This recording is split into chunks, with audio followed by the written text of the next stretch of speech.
Olá, pessoal! Sejam todos muito bem-vindos mais uma vez. Me chamo Joslaine, sou nutricionista e aqui a gente conversa um pouquinho sobre diabetes. Bom, hoje o tema vai ser cetoacidose diabética. É um tema realmente com uma importância muito grande e principalmente aí para você que só fica corrigindo glicemia. Cuidado, você pode estar fazendo o controle inadequado das refeições, anterior às refeições, que é esse que vai ser efetivo, que é esse que vai fazer realmente você entrar aí no controle do seu diabetes. Então fica atenta a todas as orientações que eu tenho para passar aqui para você. E se você tem diabetes, já passa para toda a sua família esses sintomas, porque é algo importantíssimo para todo mundo saber e como conduzir também lá na frente. Então fica aqui comigo que você não vai se arrepender. Bom, pessoal, então assim, quando a gente fala de cetoacidose diabética, a gente está falando de uma condição que precisa de uma intervenção médica. Então, precisa avisar o seu médico, precisa verificar o que pode estar acontecendo, porque sim, pode ser uma complicação muito séria. E, infelizmente, normalmente é o principal sintoma aí quando as mamães acabam descobrindo, as famílias acabam descobrindo aí o diabetes nas nossas crianças, tá? Ele acaba aparecendo e acaba sendo uma complicação realmente que leva aí a uma UTI, a um atendimento mais complexo nesse sentido.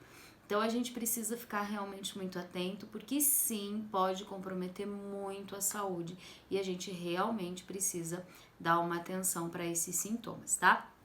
Bom, eu separei aqui para vocês alguns dos principais sintomas que podem acontecer quando você estiver apresentando uma cetoacidose diabética. E esses sintomas, eles podem ser confundidos com diversas outras coisas, então a gente realmente precisa ficar muito atento, tá? Então, uma primeira coisa que acontece é a sede excessiva e o aumento da urina. Tá? Então, esses dois sintomas podem estar associados ao calor, a um dia mais quente, e aí você acaba colocando assim, se eu tomei bastante água, automaticamente eu vou urinar bastante, e aí acaba ficando aí um conjunto que nem todo mundo se liga que pode estar tendo um descontrole aí na sua glicemia. E a cetoacidose ela acontece exatamente porque a tua glicemia está muito elevada e o teu corpo está utilizando como fonte de energia gordura. E isso libera esses corpos cetônicos aí no seu sangue e pode comprometer isso se for excesso, tá? Se tiver de uma forma equilibrada e sim tem níveis adequados, não compromete. Mas se não, isso pode comprometer muito. Então fique atento a esses dois sintomas. Se é o seu caso, sentir muita sede, urinar muito de forma descontrolada, descompensada, pode ser aí a sua glicemia que está mal controlada. E por isso que eu falo que é muito importante a gente ficar atento ao controle, à quantidade adequada de insulina que você precisa utilizar antes das suas refeições. É muito importante que a gente saiba essa dose equilibrada, essa dose adequada. E sim, já falei aqui várias vezes, somos únicos. Então, para cada indivíduo é uma sensibilidade diferente. No meu método, vocês aprendem a contagem de carboidrato e a gente começa a dominar isso, porque a gente começa a conhecer qual é a sua sensibilidade ou qual é a sensibilidade aí do seu filho que tem diabetes. Então a gente começa a controlar isso de uma forma mais efetiva. E sim, somos únicos, então ninguém é igual a ninguém. Eu posso dizer para vocês que dependendo da idade, essas sensibilidades se assemelham, mas elas nunca são iguais, né? Por exemplo, eu tenho pacientes que têm uma sensibilidade de 15 gramas de carboidrato para uma unidade de insulina. E eu tenho pacientes na mesma idade que têm uma sensibilidade de 60, 70 gramas de carboidrato para uma unidade de insulina. Então isso muda muito de indivíduo para indivíduo e não é padrãozinho, porque nós não somos padrãozinho. Então é diferente, cada pessoa vai ter uma sensibilidade diferente. Então é muito importante que a gente entenda esse processo para controlar de uma forma adequada. O maior perigo da cetoacidose é quando a gente espera para corrigir, ao invés de utilizar o adequado para fazer a refeição. Então, é o antes e o depois, né? Então, antes eu previno, depois, se eu fico só corrigindo, eu posso comprometer. Então, é muito importante que a gente tenha atenção nesse sentido. É esse o controle principal que a gente precisa fazer, tá? Bom, além desses sintomas aí com a sede, com a urina, também podem acontecer sensações de fraqueza, náuseas, vômitos. Então, essas sensações podem estar sim associadas à cetoacidose diabética. A gente tem questão também de taquicardia, sonolência. Às vezes, é muito comum a gente confundir com uma hipoglicemia, né? Então, tô com uma taquicardia, tô com uma sonolência, uma certa moleza. Pode ser um excesso de glicemia ao invés da falta da glicemia. A glicemia, quando tá muito baixa, dá esses sintomas também. Então, por isso, gente, é primordial, é muito importante que antes da gente tomar uma ação, a gente monitore. A gente vá lá e façam a glicemia capilar. Avaliem como tá a destro, porque é só assim que a gente vai saber se realmente é um excesso ou uma falta de glicemia. Muitas pessoas acabam agravando o quadro de cetoacidose porque agem como se fosse uma hipoglicemia. Aí elas vão lá, comem alguma coisa, ou então agem como se realmente precisasse fazer a glicemia subir e acabam até utilizando açúcar, né? Açúcar puro na água, que acaba sendo uma recomendação na hipoglicemia. Mas se não monitorar, não tem como ter certeza.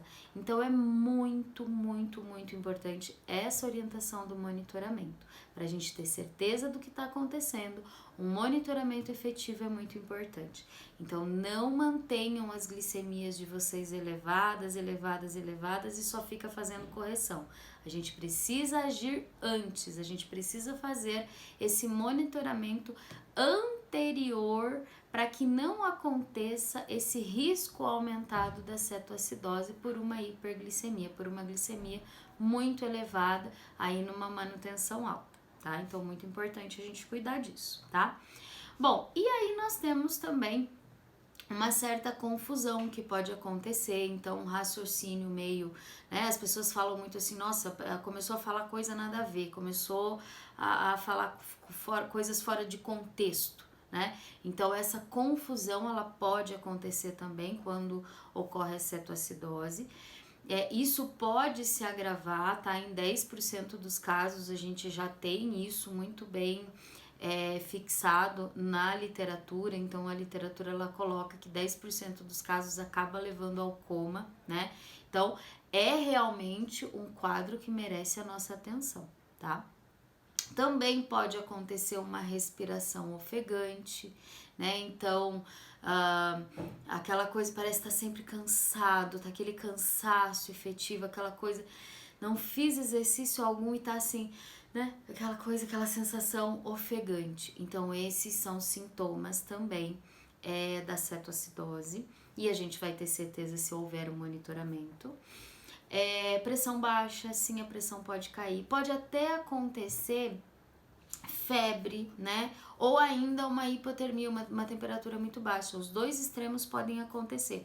Então, dá uma queda de pressão, a sensação de moleza, mãos frias, né? Isso tudo pode acontecer também, tá? Então, a gente precisa realmente ficar atento a esse monitoramento da glicemia. E uma coisa muito interessante que acontece é o que a gente chama de hálito cetônico, tá? Então, observa aí no seu filho, observa na sua filha ou em você mesmo. O hálito cetônico, ele é muito parecido com aquele cheiro de fruta quando tá muito madura, quando tá apodrecendo já quase. Então esse cheiro, né, esse hálito, ele aparece quando as pessoas estão com a cetoacidose. Então, fiquem muito atentos a esse hálito, né? Eu falo que sempre é um monitoramento importante. O olfato, né? A gente sentir os cheiros são aí momentos que podem auxiliar muito na identificação da cetoacidose. Então, fiquem muito atentos a isso. E aí e pode acontecer também, gente, a dor, né? Dor abdominal, um desconforto abdominal, isso também pode acontecer na cetoacidose. Mas a gente também não pode radicalizar e achar que todos esses sintomas serão a cetoacidose. A gente precisa monitorar para a gente saber. Então, se está havendo um descontrole, se a sua glicemia não está ficando na meta por períodos, né? Então, tipo, ontem não ficou, hoje não ficou, não tem ficado dentro da meta na última semana e eu estou apresentando esses sintomas, cuidado, tá? Procure o seu médico, faça uma avaliação, porque isso pode comprometer muito, tá? E às vezes tá caminhando tudo muito bem, tá indo tudo bem, o teu controle tá legal, né? Você tá assim num controle muito bacana, tá fazendo certinho, tá medindo ali antes das refeições, tá utilizando a dose correta da insulina, né, conforme a tua contagem aí de carboidrato, conforme o que você tá equilibrando de todos os nutrientes na tua alimentação, não só carboidrato, mas a contagem de gordura, a contagem de proteína também. Então tá tudo caminhando bem, mas de repente começa a dar picos aí, começa a oscilar a tua glicemia. Nas crianças isso é muito comum quando está acontecendo ali as transições, né, das fases. Tá saindo da infância, entrando na adolescência, né, tá dando aquele estirão. Isso pode acontecer e merece uma atenção aí pra gente avaliar certinho como tá ficando essa sensibilidade para que não se entre num descontrole, não permaneça nesse descontrole por muito tempo. Então isso é outra coisa muito importante pra gente monitorar. E em todos os indivíduos, em crianças, idosos, adultos, a gente pode sofrer dessas alterações, mesmo fazendo um controle certinho, se, por exemplo, a gente pega um resfriado, pega uma gripe ou pega algum vírus, alguma coisa, né? E pode ser gripe ou não. Pode sim acontecer uma oscilação muito intensa da nossa glicemia nesses casos. Então, quando a gente não tá muito bem, quando a gente pega um resfriadinho, quando a gente não tá muito legal nesse sentido, a gente precisa ficar muito atento. Por quê? Porque pode haver uma oscilação, pode haver uma alteração daquilo que estava sob controle, né? E nesses momentos a gente precisa fazer um controle diferenciado para a gente conseguir manter uma boa glicemia sem correr o risco de uma cetoacidose, tá? Então, assim, são cuidados, são momentos de atenção na nossa rotina que a gente realmente precisa ficar muito esperto, muito atento, porque sim, gente, é uma das complicações mais graves do diabetes, a cetoacidose, que é o que a gente está conversando hoje especificamente. Não é a única, mas esta é uma complicação muito comum, principalmente em quem precisa utilizar a insulina, né? Quem é diabético tipo 1, quem é insulino dependente ou ainda um diabético tipo 2 que precisa fazer o uso dessa insulina. A gente precisa ficar muito atento a isso porque é um risco realmente muito elevado e a gente precisa ficar com muita atenção a esses sintomas e a esses cuidados que a gente precisa fazer, tá? Também, por exemplo, quando vai fazer o uso de algum medicamento, né, de alguma droga, algum medicamento, a gente precisa ficar atento, porque pode haver também um desequilíbrio aí da sua glicemia. E aí, por exemplo, quando a gente usa corticoide, né, beta-bloqueadores, enfim, tem vários medicamentos que podem ter essa ação de desequilíbrio da glicemia. E é muito importante que quando você for ao médico, que você sempre passe que você é diabético, ou então você vai consultar o seu filho, é muito importante passar que é diabético, por quê? Porque a conduta médica vai exigir um monitoramento diferenciado.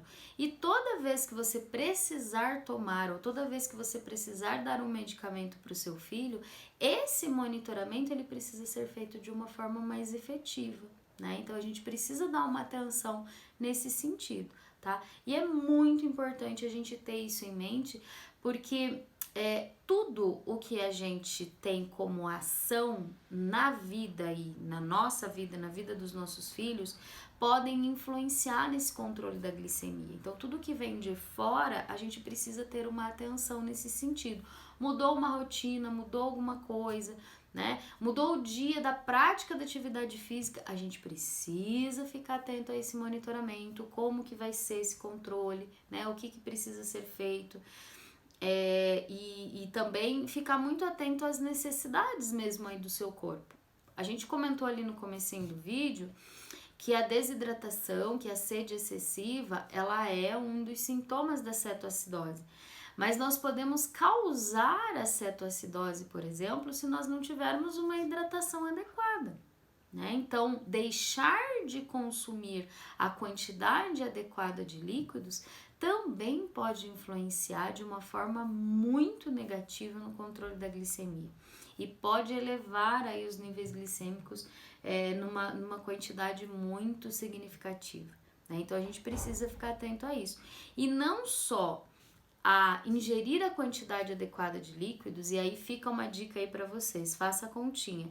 A sua necessidade fica em torno aí de 35 ml por quilo do teu peso atual. Isso vale para crianças, para adultos, para idosos. Essa é uma média, tá? Dependendo de cada indivíduo e do momento da vida, a gente pode alterar. Mas em média fica nesse volume. Então faça a continha aí que você vai saber se você tá tomando o suficiente ou se tá faltando alguma coisa, né? Vamos pegar um número redondo, que por exemplo, você é um homem adulto, forte, que pesa em torno de 100 quilos, né? Então, para você, a tua necessidade de líquido ao dia gira em torno de 3,5 litros, porque é de acordo com o teu peso. Então, vejam que é um volume bem significativo. Então, fique atento a esse cálculo para vocês não errarem, tá? Outra questão que pode levar a uma ingestão insuficiente de líquidos, e aí a gente precisa ficar atento, é, por exemplo, quem tem o costume de fazer sauna, né? Pode desidratar de uma forma muito rápida e isso pode acabar comprometendo, levando aí a uma cetoacidose. Então fiquem atentos nesses momentos, tenham uma hidratação adequada, né? A criançada aí que às vezes vai brincar numa piscina aquecida, é muito importante que respeite a hidratação, né? Então tá brincando por um longo período, para um pouquinho, se hidrata, porque é um local, é uma brincadeira que a gente não percebe que tá desidratando, porque você tá dentro da água, você tá brincando, né? Com a criançada acontece muito isso, é muito comum de acontecer uma desidratação nesses momentos.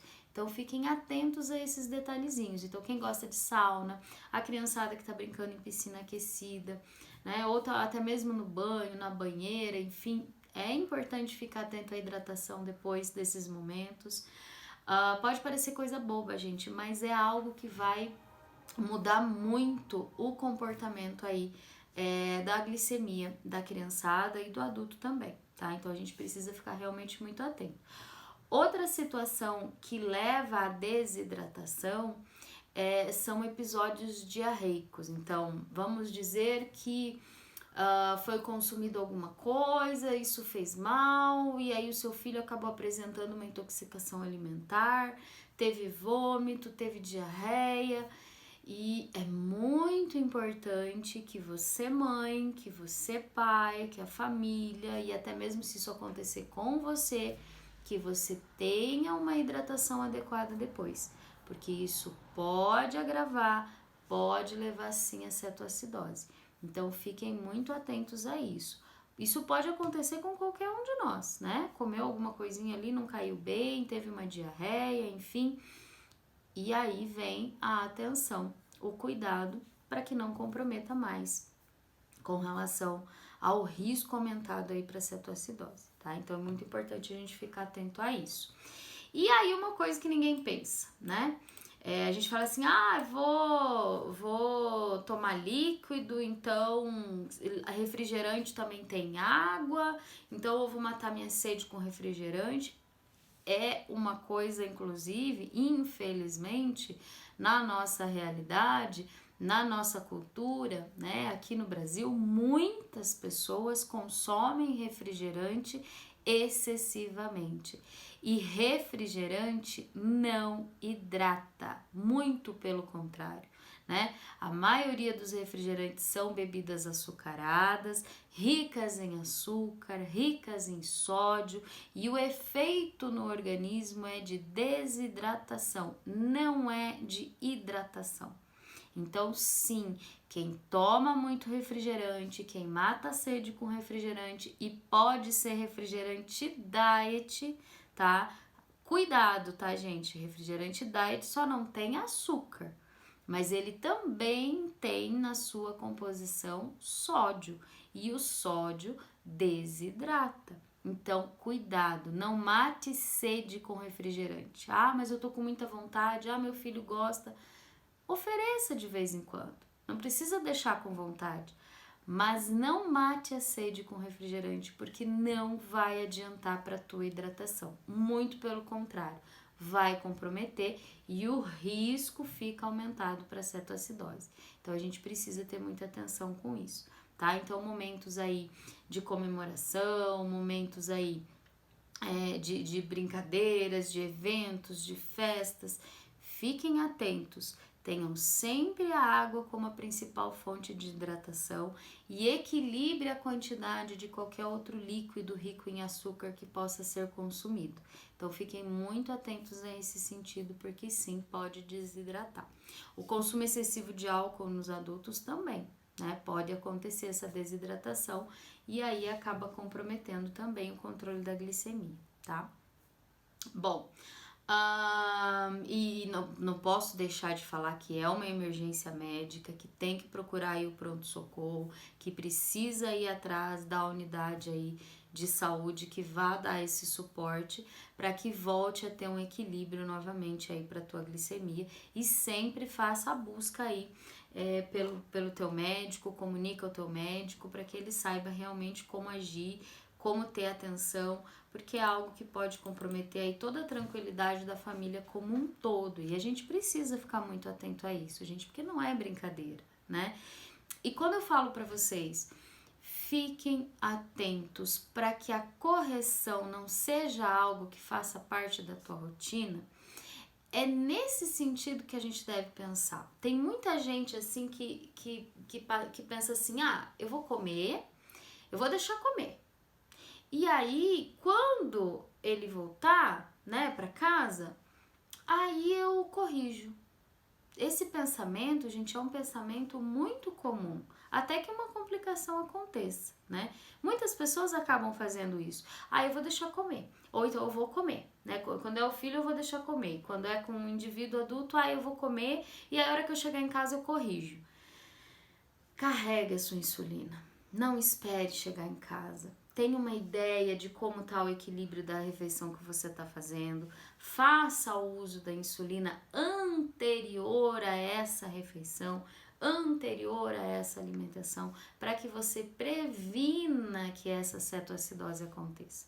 Isso é algo assim fundamental e é de um aprendizado que, gente, não precisa acontecer um episódio de cetoacidose para que você faça isso da forma correta, né? É importante que a gente tenha ideia desse processo para fazer a ação de uma forma eficiente. E existem até maneiras de monitorar também a cetoacidose, tá? E da mesma forma como a gente faz o monitoramento da glicemia, tem como monitorar as cetonas, né? Esses corpos cetônicos que ficam aí distribuídos no corpo. Porque sim, a gente vai ter isso naturalmente no nosso corpo. É quando ultrapassa o limite da normalidade que isso passa a ser um problema. Então a gente tem como a gente fazer esse monitoramento, existem fitas, né? Para fazer esse monitoramento dos corpos cetônicos, e a gente consegue monitorar também para ver se está tudo certo, se está tudo em ordem. Mas eu diria até que talvez não seja nem necessário fazer esse monitoramento, porque se a tua glicemia não tá legal, se você tá tendo esses sintomas, se você tem ali uma redução de peso que aconteceu sem intenção, não foi intencional, pode sim estar sendo já um sinal de que você está apresentando alterações nesses corpos cetônicos e isso vai ter uma influência aí no equilíbrio da tua vida e pode te levar a uma cetoacidose, que é um comprometimento, que é algo aí que pode levar a um desequilíbrio e você pode sim precisar de um internamento e de uma intervenção mais séria, ou até mesmo aí nos casos mais graves, né, 10% dos casos pode te levar ao coma, pode levar seu filho ao coma, o que é uma situação gravíssima e pode ser fatal, sim. Então, gente, diabetes não é brincadeira, a gente precisa levar a sério essa condição, né? Não é brincadeira, a gente precisa realmente fazer de fora o que o corpo não faz mais sozinho. Você precisa ter uma ideia do quanto você precisa de insulina para aquele momento, para aquela refeição, porque o teu corpo não vai mais liberar insulina para fazer o processo aí nessa refeição. Você vai precisar colocar de fora o quanto você vai ter a necessidade. E eu volto a reforçar aqui para vocês, nós somos únicos, nós precisamos ter essa ideia do como o nosso organismo funciona, de como o seu organismo aí funciona, porque não tem ninguém igual a ninguém, né? A sensibilidade à insulina, a sensibilidade ao carboidrato, aos nutrientes vai ser diferente para cada indivíduo. E sim, gente, tem como a gente descobrir isso. O meu método fala muito disso, né? A gente pode sim controlar, a gente pode sim ter isso no nosso controle, a gente consegue ter essa autonomia e saber exatamente o quanto a gente precisa, como isso tem variação durante o nosso dia, como isso pode variar conforme o seu filho aí for crescendo, conforme a sua filha for crescendo, ou se acontece aí a inclusão de uma atividade física, né, na rotina, algo diferente. Então, tudo isso vai ter uma influência muito positiva se a gente conseguir realmente ficar no controle, né? E é isso que a gente precisa ter, controle para realmente conseguir ter uma atenção e não comprometer o organismo, tá? Então, gente, todas essas informações e esse vídeo, compartilhe. Mostre para a família, mostre para todo mundo que tem contato contigo, né? Ou então é o seu filho, a sua filha que tem diabetes. Mostra para todo mundo que tem contato o quão importante é a gente ter esse cuidado, essa atenção com a cetoacidose, porque pode comprometer sim. A gente precisa ficar muito atento, não diabetes não é algo que pode ser resolvido depois. A gente precisa anteceder, a gente precisa fazer antes, né? Aquilo que a gente tem. Quando a gente está realmente no controle, você acaba corrigindo menos a tua glicemia, porque você está utilizando da forma correta, na dose correta as insulinas durante todo o teu dia. Então, isso acaba sendo do teu domínio, né? Isso acaba sendo algo que realmente a gente precisa dar uma atenção e que todos ao teu redor precisam ter o conhecimento sobre isso, que é o que a gente fala muito por aqui, né? Educação em diabetes não é bobagem e precisa acontecer muito. Nós temos profissionais da área da saúde que precisam de educação em diabetes, tem gente que acha que todo mundo é igual, né? Às vezes acontece alguma intercorrência, alguma coisa, vai lá para o internamento, aí tá lá aquele padrãozinho, se a glicemia estiver assim, assado, usa tanto de insulina, se estiver assim, assado, usa tanto. Gente, isso é padrão, ninguém é padrãozinho, né? Não vai dar bom, vai dar errado, vai baixar demais ou vai manter alto. Por quê? Porque cada indivíduo tem uma reação diferente.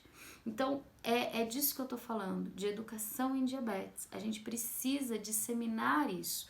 Não é só com as famílias, com os profissionais de saúde também, né? Com os pais, com as mães, com os avós. A gente precisa, quando a gente compreende como algo funciona, quando a gente sabe ouvir o outro, quando a gente consegue fazer esse direcionamento da individualidade, tudo fica mais fácil, né? E esse conhecimento, essa educação em diabetes é algo que tem uma importância assim fundamental, primordial, que vai fazer toda a diferença na sua vida, que vai fazer toda a diferença na vida da sua família, que realmente a gente precisa assim dar uma atenção efetiva para esse controle. Então, fica aqui comigo, você vai conseguir ter uma ideia muito bacana, tem bastante conteúdo por aqui e sempre eu vou estar colocando para você. Para você não perder nada, já aproveita, se inscreve aqui, ativa o sininho para receber todas as informações, compartilha com quem você acha que merece estar ouvindo, estar esclarecendo, estar se empoderando sobre o diabetes para ter um maior controle.